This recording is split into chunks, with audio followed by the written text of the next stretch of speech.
dignitaries and delegates.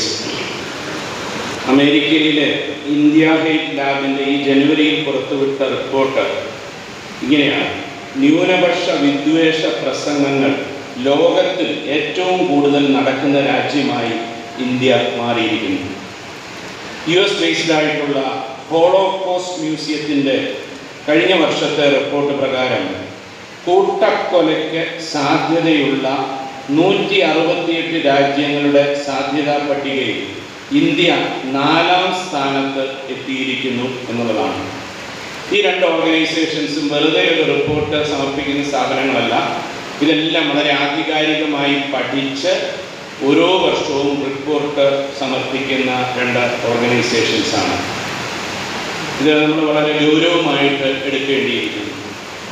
കഴിഞ്ഞ ദിവസം ഞങ്ങളുടെ പള്ളിയിൽ നിന്നും സ്ഥലം മാറിപ്പോയ ഒരു കൊച്ചച്ഛൻ മിഷൻ മേഖലയിൽ പ്രവർത്തിക്കുമ്പോൾ ഞാൻ അദ്ദേഹത്തോട് വിളിച്ച് സുഖമാണോ എന്ന് ചോദിച്ചു. അദ്ദേഹം പറഞ്ഞു, എൻ്റെ മാനുവലെ, ലോഹ ഇട്ടുകൊണ്ട് നമുക്ക് പുറത്തോട്ടിറങ്ങാൻ പോലും പറ്റുന്നില്ല.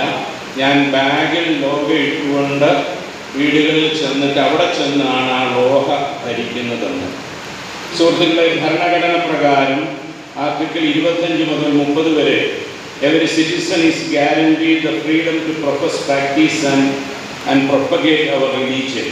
അതായത് പരസ്യമായി നമ്മുടെ മതത്തെക്കുറിച്ച് പറയുവാനും അത് അനുഷ്ഠിക്കുവാനും അത് പ്രചരിപ്പിക്കുവാനുമുള്ള സ്വാതന്ത്ര്യം ഭരണഘടന നൽകുന്ന ഒരു രാജ്യത്താണ് ഇതൊക്കെ നടക്കുന്നത് എന്ന് നമ്മൾ ചിന്തിക്കണം.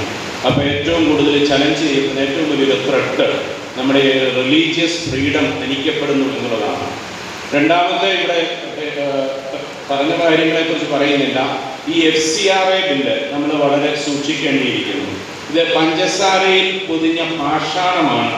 ഇത് അതിൽ വളരെ അവ്യക്തതയാണ്. പിതാവ് ഇവിടെ സൂചിപ്പിച്ചു. ഇപ്പോൾ വരുന്ന നിയമങ്ങളെല്ലാം അവ്യക്തമാണ്, ക്ലാരിറ്റി ഇല്ല. ഒരു എക്സാമ്പിൾ മാത്രം പറയാം. FCRA പൊതുജന താല്പര്യപ്രകാരം ഒരു ഗവൺമെൻറ്റിന് ഏത് ഏജൻസിയുടെയും ലൈസൻസ് ക്യാൻസൽ ചെയ്യാം. പൊതുജന താല്പര്യപ്രകാരം ആരാണ് ഡിഫൈൻ ചെയ്യുന്നത്? അപ്പം ഇങ്ങനെ നമ്മുടെ ആരാധനാലയങ്ങൾ പോലും പിടിച്ചെടുക്കാൻ കണ്ടുകെട്ടുവാനുള്ള അധികാരം ഇന്ന് FCRA നൽകുന്നുണ്ട്. ഇതൊക്കെ വളരെ സീരിയസ് ആയിട്ട്. ഞാൻ മറ്റൊരു കാര്യത്തിലേക്ക്, മേജർ ആർച്ച് ബിഷപ്പ് ഇവിടെ ഒരു കാര്യത്തിൽ പറഞ്ഞൊരു കാര്യത്തിലേക്ക് കൂടെ ശ്രദ്ധ ക്ഷണിക്കുകയാണ്: കണക്ടിവിറ്റി. ഞാൻ ഓർക്കുകയാണ്, ഇപ്പോൾ തൃശ്ശൂർ ജൂബിലിയിൽ സമരമുണ്ടായി. ഞാൻ ഒരാളോട് പറഞ്ഞു അത് തൃശ്ശൂരല്ലേ എന്ന് പറയും. ഓരോ രൂപതകളും ഓരോ രാജ്യം പോലെ ആയിക്കൊണ്ടിരിക്കുകയാണ്. ഈ ഡിവിഷൻ കൂടിക്കൊണ്ടിരിക്കുകയാണ്. അപ്പോൾ അത് നമ്മൾ കുറയ്ക്കേണ്ടിയിരിക്കുന്നു. ആ ഒരു കണക്ടിവിറ്റി